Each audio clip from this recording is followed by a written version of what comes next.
konsep dasar hukum dan penerapan hukum yang akan dipresentasikan oleh saya, Tia Novitasari dengan NIM belakang 021 kelas 1A. Apa itu hukum?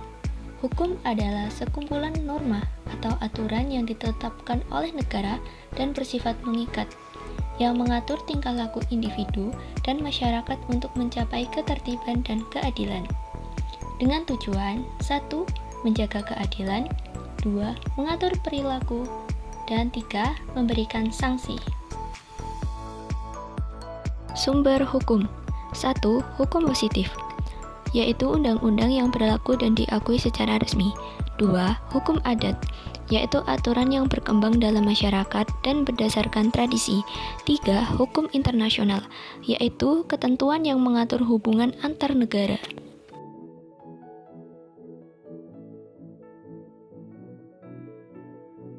Prinsip hukum 1. Keadilan, yaitu hukum harus diterapkan secara adil dan tidak diskriminatif.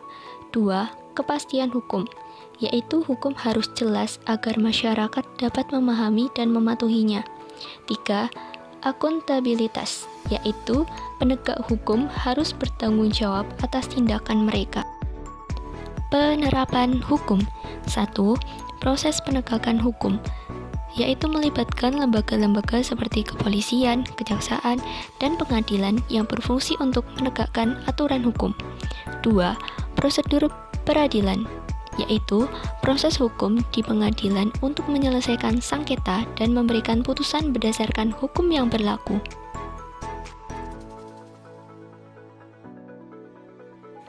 3. Sanksi hukum, yaitu hukuman atau konsekuensi yang diberikan kepada pelanggar hukum yang dapat berupa denda, penjara, atau rehabilitasi.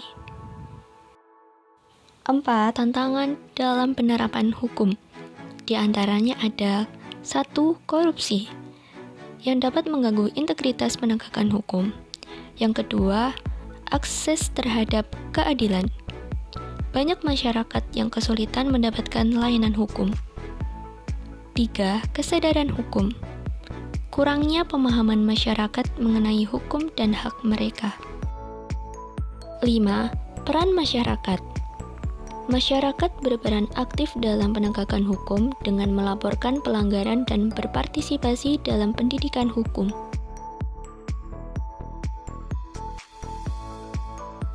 Contoh kasus hukum dan penerapannya. 1. Kasus pidana pencurian. Kasus: seorang individu ditangkap karena mencuri sepeda motor di depan rumah korban. Penerapan hukum. KUHP pasal 362 mengatur tentang pencurian. Jika terbukti bersalah, pelaku dapat dijatuhi hukuman penjara hingga 5 tahun. Proses hukum. Polisi melakukan penyelidikan, kemudian mengajukan berkas perkara ke kejaksaan dan pelaku diadili di pengadilan. 2. Kasus perdata. Wan prestasi. Kasus: sebuah perusahaan tidak memenuhi kontrak untuk mengirim barang sesuai jadwal yang disepakati. Penerapan hukum. KUH Perdata pasal 1238 menyebutkan bahwa debitur yang tidak memenuhi kewajibannya dapat diminta pertanggungjawaban. Proses hukum. Pihak yang dirugikan dapat menggugat di pengadilan untuk meminta ganti rugi. 3. Kasus keluarga. Perceraian. Kasus: pasangan suami istri mengajukan permohonan perceraian di pengadilan. Penerapan hukum. Undang-Undang Nomor 1 Tahun 1974 tentang perkawinan menyatakan bahwa perceraian dapat dilakukan melalui pengadilan dengan alasan yang sah. Proses hukum. Pengadilan akan memeriksa alasan perceraian dan memutuskan hak asuh anak serta pembagian harta bersama. 4. Kasus lingkungan. Pencemaran. Kasus: sebuah perusahaan diduga mencemari sungai yang mengakibatkan kerugian bagi masyarakat sekitar. Penerapan hukum.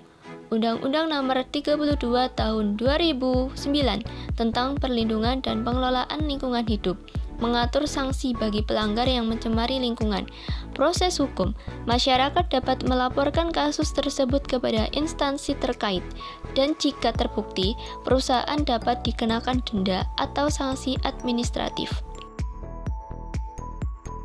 Dari pembahasan tersebut, dapat kita simpulkan bahwa konsep dasar hukum dan penerapannya sangat penting untuk menciptakan masyarakat yang adil dan tertib. Penerapan hukum yang efektif membantu melindungi hak asasi manusia dan menjaga stabilitas sosial.